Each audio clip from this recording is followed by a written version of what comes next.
बहुत समय पहले चंद्रपुर नाम के गांव में कावेरी नाम की एक विधवा औरत रहती थी।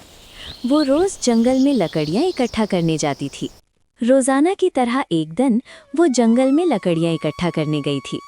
उसने देखा कि एक प्यारा सा हिरण का बच्चा वहां एक जाल में फंसा हुआ था।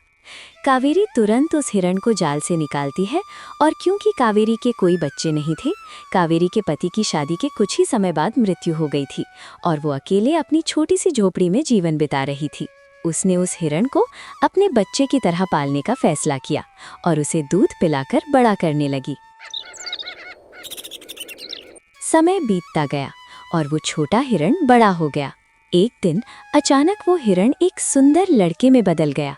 ये अब देखकर कावेरी समझ जाती है कि ये कोई साधारण हिरण नहीं बल्कि एक इच्छाधारी हिरण है। ये क्या हो गया? माँ, डरिए मत, मैं ही आपका बेटा हूँ। तो तुम कोई साधारण हिरण नहीं हो? नहीं माँ, मैं एक इच्छाधारी हिरण हूँ।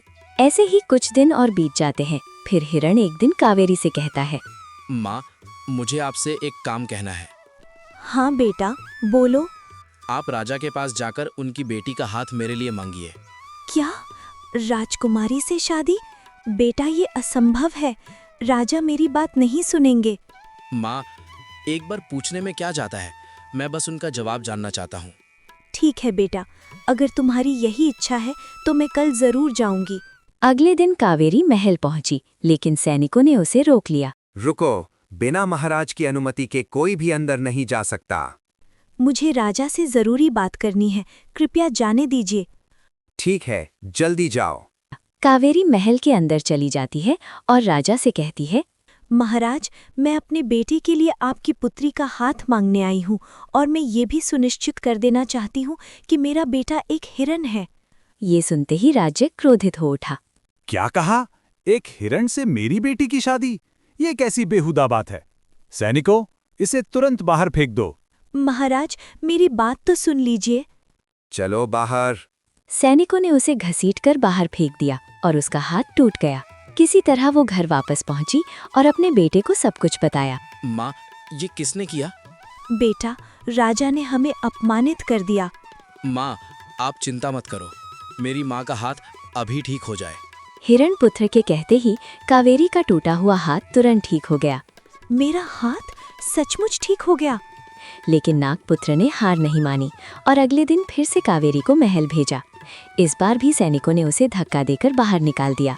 वो फिर से घायल और अपमानित होकर घर लौटी, लेकिन नागपुत्र ने उसे फिर ठीक कर दिया। इसके बाद उसने एक बार फिर कावेरी को महल जाने के लिए कहा, लेकिन इस बार कावेरी बहुत डर गई। बेटा, मैं अब और नहीं जा सकती। हर बार मुझे अपमान और मार ही मिलती है। माँ, बस एक आखिरी बार, इसके बाद मैं आपको कभी नहीं कहूँगा। ठीक है बेटा, ये आखिरी बार होगा। कावेरी एक बार फिर महल पहुंची और राजा के सामने अपनी बात रखी। महाराज, यहाँ आना मेरी मजबूरी है। बस आखिरी बार पूछ रही हूँ, क्या आप अपनी पुत्री की शादी मेरे हिरण बेटे से करेंगे? इस बार राजा ने कुछ देर सोचा और फिर चालाकी से मुस्कुराया। अगर तुम्हारा बेटा सच में इतना योग्य है तो मेरी एक शर्त है। आज्ञा दीजिए महाराज। 2 दिन के अंदर तुम्हारी छोटी सी झोपड़ी की जगह एक विशाल महल होना चाहिए जो मेरे महल से साफ दिखाई दे, और उस महल के सामने 1000 हाथी और 400 घोड़े हमारे स्वागत के लिए खड़े होने चाहिए। राजा की ये बात सुनकर कावेरी हैरान रह गई, लेकिन इस बार सैनिकों ने उसे सम्मान के साथ जाने दिया। वो खुशी खुशी घर वापस लौटी। बेटा, राजा ने शर्त रखी है, महल और 1000 हाथी घोड़े चाहिए। माँ, बस इतनी सी बात, आप चिंता मत कीजिए, कल सुबह तक सब तैयार हो जाएगा। आधी रात को हिरण पुत्र घर से बाहर निकला और अपनी जादुई शक्तियों से कुछ कहने लगा। मेरी ये छोटी सी झोपड़ी एक विशाल महल में बदल जाए और उसके सामने 1000 हाथी और 400 घोड़े उपस्थित हो जाएं। इतना कहते ही चारों ओर तेज रोशनी फैल गई और देखते ही देखते झोपड़ी की जगह एक चमचमाता हुआ स्वर्ण महल खड़ा हो गया। अगली सुबह राजा को उसकी रानी ने जगाया। राजा, उठिए, बाहर चलकर देखिए, कुछ अद्भुत हो रहा है। क्या हुआ रानी, इतनी सुबह क्यों जगा रही हो? राजा बाहर आया और सामने का नजारा देखकर उसकी आंखें खुली की खुली रह गईं। ये कैसे हो सकता है? ये रातों रात इतना बड़ा महल? क्या ये मेरी आंखों का धोखा है? रानी ने जब उस महल को देखा तो वो हैरान रह गई और राजा को समझाने लगी कि ये कोई भ्रम नहीं है। महाराज, ये कोई भ्रम नहीं है, सच में एक विशाल महल हमारे सामने खड़ा है। ये कैसे हो सकता है? मैंने तो बस उसे टालने के लिए शर्त रखी थी। अब मुझे अपना वचन निभाना ही होगा। हमारी बेटी, उसे एक हिरण से शादी करनी पड़ेगी। राजा ये सब देखकर डर गया और रोने लगा क्योंकि उसे अपना वचन याद आ गया। अब उसे अपनी इकलौती बेटी की शादी एक हिरण से करनी ही थी। उधर हिरण पुत्र पूरी तैयारी के साथ बारात लेकर निकल पड़ा और राजकुमारी ने बिना उसका चेहरा देखे उससे शादी कर ली। बेटी, मुझे माफ कर देना। राजा ने भारी मन से अपनी बेटी को विदा किया। शादी के बाद जब राजकुमारी अपने कक्ष में पहुंची, उसने अपने पति का आधा शरीर हिरण जैसा देखा और डरकर बाहर भागने लगी। ये क्या? रुको, डरो मत। तभी अचानक एक दिव्य प्रकाश फैला और अगले ही पल हिरण पुत्र ने अपना असली रूप धारण कर लिया, जो एक बेहद सुंदर युवक था। ये कैसे संभव है? जो अभी तुमने देखा वो किसी को मत बताना। क्यों? मुझे एक श्राप मिला है। अगर मेरी पत्नी ने किसी को मेरी सच्चाई बता दी तो मुझे किसी अज्ञात स्थान पर कैद कर दिया जाएगा और मैं हमेशा के लिए इस दुनिया से गायब हो जाऊंगा। ठीक है, मैं ये बात किसी को नहीं बताऊंगी। लेकिन मैं आपको किस नाम से पुकारूं? मेरा नाम देव है, तुम मुझे इसी नाम से बुला सकती हो। उधर राजा अपनी बेटी की चिंता में डूबा हुआ था। मुझे अपनी बेटी की खबर लेनी होगी। जाओ, चुपचाप जाकर देखो कि मेरी बेटी ठीक है या नहीं। कहीं उस हिरण ने उसे नुकसान तो नहीं पहुंचाया। अगले दिन सैनिक चुपके से महल में गया और उसने देखा कि राजकुमारी बिल्कुल ठीक है। फिर वो वापस आकर राजा को सब बताता है। महाराज, चिंता की कोई बात नहीं है, राजकुमारी बिल्कुल सुरक्षित है। सैनिक की बात सुनकर राजा को थोड़ा सुकून तो मिला, लेकिन उसे अब भी पूरी तरह विश्वास नहीं हुआ। सच में? फिर भी मेरा मन अब भी अशांत है। एक भोज का आयोजन करो, मैं अपनी बेटी और दामाद को बुलाना चाहता हूँ। 2 दिन बाद उसने अपनी बेटी और हिरण दामाद को महल में भोज के लिए बुलाया। जब राजकुमारी अपने पति के साथ महल पहुंची तो उसकी माँ को अपनी गलती का एहसास होने लगा। बेटी, हमने तुम्हारे साथ बहुत गलत किया। तुम्हें हमारी वजह से कितना दुख सहना पड़ रहा होगा। माँ, आप ऐसा क्यों कह रही हैं? मैं अपने पति के साथ बहुत खुश हूँ, बल्कि ये तो मेरा सौभाग्य है कि मुझे ऐसा जीवन साथी मिला है। कुछ समय बाद नगर में एक भव्य समारोह का आयोजन हुआ, जिसमें राजकुमारी को भी आमंत्रित किया गया। मेरी प्रिय, तुम पहले चली जाओ। मैं सूर्य ढलने के बाद वहां अपने असली रूप में पहुंच जाऊंगा। और याद रखना, मेरी सच्चाई किसी को मत बताना। अगर ये बात किसी को पता चल गई तो उसका परिणाम बहुत बुरा होगा। ठीक है, मैं ध्यान रखूंगी। राजकुमारी अकेले ही समारोह में चली गई। सूरज ढलते ही देव ने अपना रूप बदला और वो भी वहां पहुंच गया। उसे देखकर हर कोई हैरान रह गया क्योंकि वो बेहद सुंदर लग रहा था। उसके चेहरे का तेज देखकर सबकी आंखें खुली की खुली रह गईं। सबके मन में बस एक ही विचार चल रहा था कि आखिर इतना सुंदर युवक आखिर कौन है। इधर राजकुमारी अपने पति को देख रही थी। तभी वहां उसकी माँ आकर बोली, बेटी, देखो कितना सुंदर युवक है, सबकी नजर इन्हीं पर टिकी है। काश तुम्हारे पति हिरण ना होकर ऐसे ही कोई सुंदर युवक होते। माँ की ये बात राजकुमारी को बहुत बुरी लगी और क्रोधित होकर अपनी माँ से बोली, माँ, आप मेरे पति के बारे में ऐसा मत कहिए। और जिसे आप देख रही हैं वही मेरे पति है। उनका नाम देव है। जैसे ही राजकुमारी ने ये सच बताया, उसी पल देव वहां से गायब हो गया, जैसे वो कभी वहां था ही नहीं। देव, आप कहाँ चले गए? नहीं, ये मैंने क्या कर दिया? राजकुमारी अपने पति को हर जगह ढूंढने लगी, लेकिन वो कहीं नहीं मिला। अब उसे अपनी गलती का एहसास हो चुका था। बेटी, तुम रो क्यों रही हो? मुझसे बहुत बड़ी गलती हो गई माँ। मैंने उनके राज को सबके सामने बता दिया। अब वो मुझे छोड़कर हमेशा के लिए चले गए। बेटी, इसमें सारा दोष मेरा ही है। ना मैं दामाद जी की बुराई करती और ना ये सब होता। अपने पति के गायब होने के बाद राजकुमारी पूरी तरह टूट चुकी थी, लेकिन उसका प्यार सच्चा था। उसने ठान लिया कि चाहे कुछ भी हो जाए, वो अपने पति को ढूंढकर वापस लाएगी। मैं अपने पति से बहुत प्यार करती हूँ, चाहे वो कहीं भी हों, मैं उन्हें ढूंढ कर ही रहूंगी। मैं हार नहीं मानूंगी, चाहे कुछ भी हो जाए। अगली सुबह वो अकेले ही लंबे सफर पर निकल पड़ी। कई दिनों तक भूखी प्यासी बिना रुके चलती रही, लेकिन उसका हौसला कमजोर नहीं पड़ा। जंगल में चलते चलते उसे एक रहस्यमयी बूढ़ा व्यक्ति मिला, जिसने उसे सही रास्ता बताया। बेटी, तुम्हें उत्तर दिशा में जाना होगा। क्या वहाँ मुझे मेरे पति मिलेंगे? वहां तुम्हें देवराज मिलेंगे, वही तुम्हारी मदद कर सकते हैं। राजकुमारी तुरंत उत्तर दिशा की ओर चल पड़ी और कुछ समय बाद वो देवराज के पास पहुंच गई। हे राज, मैं अपने पति को ढूंढ रही हूँ। क्या तुम्हें पता है मेरे पति कहाँ मिलेंगे?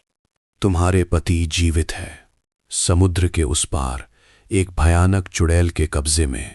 वो चुड़ैल लोगों को धोखे से अपना गुलाम बना लेती है।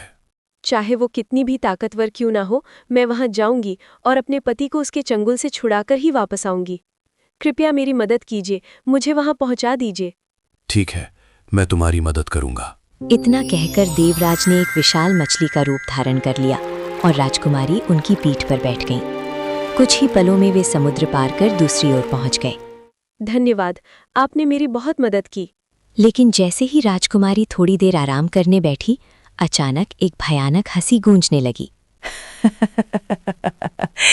कौन है जो मेरे इलाके में आया है? कौन हो तुम? पल भर में चुड़ैल उसके सामने प्रकट हुई और उसे पकड़कर अपने साथ ले गई।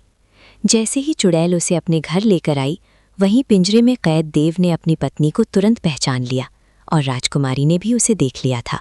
लेकिन वे दोनों चुड़ैल के सामने चुप रहे। चुड़ैल बोली, अब तुम यहीं रहोगी, मैं शिकार पर जा रही हूँ। अगर जरा भी भागने की कोशिश की तो तुम्हें खत्म कर दूंगी। चुड़ैल की जाते ही राजकुमारी ने देखा कि उसका पति कैद में बंद है। उसने तुरंत उसे आज़ाद किया और दोनों एक दूसरे से मिलकर भावुक हो गए। देव, मैं आपको ढूंढते ढूंढते यहाँ तक आ गई। लेकिन तुम यहाँ क्यों आई हो प्रिय? ये जगह बहुत खतरनाक है। लेकिन चुड़ैल इतनी भी मूर्ख नहीं थी। वो छुपकर सब कुछ देख रही थी। मुझे पहले ही शक था, ये दोनों पति पत्नी है। अगले दिन चुड़ैल ने एक खतरनाक आदेश दिया। मैं बाहर जा रही हूँ, जब मैं वापस आऊँ तो मुझे जादुई भोज चाहिए। अगर ऐसा नहीं किया तो मैं तुम दोनों में से किसी एक को खत्म कर दूंगी। अब वो सोच में पड़ गई कि ये जादुई भोज कहाँ से लाया जाए। अब मैं क्या करूं? जादुई भोज कहाँ से लाऊं?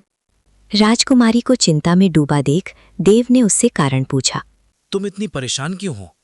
चुड़ैल ने मुझे जादुई भोज तैयार करने को कहा है। अगर मैंने ऐसा नहीं किया तो वो हम दोनों में से किसी एक को खत्म कर देगी। तुम चिंता मत करो, मैं सब संभाल लूंगा। चुड़ैल के खतरनाक आदेश सुनकर भी देव घबराया नहीं और उसने अपनी बुद्धिमानी से हर मुश्किल का हल निकाला। देव जंगल गया और दुर्लभ जड़ी बूटियां और फल इकट्ठा कर लाया। उसने एक खास जादुई भोजन तैयार किया जिसकी खुशबू ही अलग थी। जब चुड़ैल वापस आई तो उसने राजकुमारी से पूछा, क्या तुमने मेरे खाने का इंतजाम कर लिया? हाँ, जैसा आपने कहा था मैंने सब कर दिया। चुड़ैल ने भोज खाया, लेकिन उसे थोड़ा शक हुआ। ये कमजोर से दिखने वाली लड़की इतना सब अकेले नहीं कर सकती। जरूर इन सब में इसके पति का हाथ है। अगले दिन जब चुड़ैल बाहर गई थी तो देव जंगल में अपने आप को बचाने के लिए कोई रास्ता खोजने गया। तभी रास्ते में उसे एक साधु मिले। साधु ने देव से कहा, बेटा, तुम इस जगह क्या कर रहे हो? क्या तुम भी चुड़ैल के जाल में फंस चुके हो? हाँ बाबा जी, अगर आपको उस चुड़ैल से बचने का कोई मार्ग पता हो तो कृपया मुझे बताएं। हाँ बेटा, अगर तुम्हें उस चुड़ैल से छुटकारा पाना है तो तुम्हें पहले उसका अंत करना होगा। लेकिन उसका अंत कैसे होगा बाबा? उसके लिए तुम्हें पास वाली पहाड़ी के पीछे जाकर एक अमृत कुंड में से नीले रंग का एक कमल पुष्प लाना होगा, जिसकी सुगंध मात्र से ही उस चुड़ैल का अंत हो जाएगा और वो मुक्त हो जाएगी। ठीक है बाबा, मैं अभी जाता हूँ वो नीला कमल पुष्प लाने। ठहरो बेटा, उसे लाना इतना आसान नहीं होगा। रास्ते में तुम्हें एक जादुई घोड़ा मिलेगा जो तुमसे कुछ पहेली पूछेगा। उन पहेलियों का जवाब देकर ही तुम वो पुष्प प्राप्त कर सकते हो।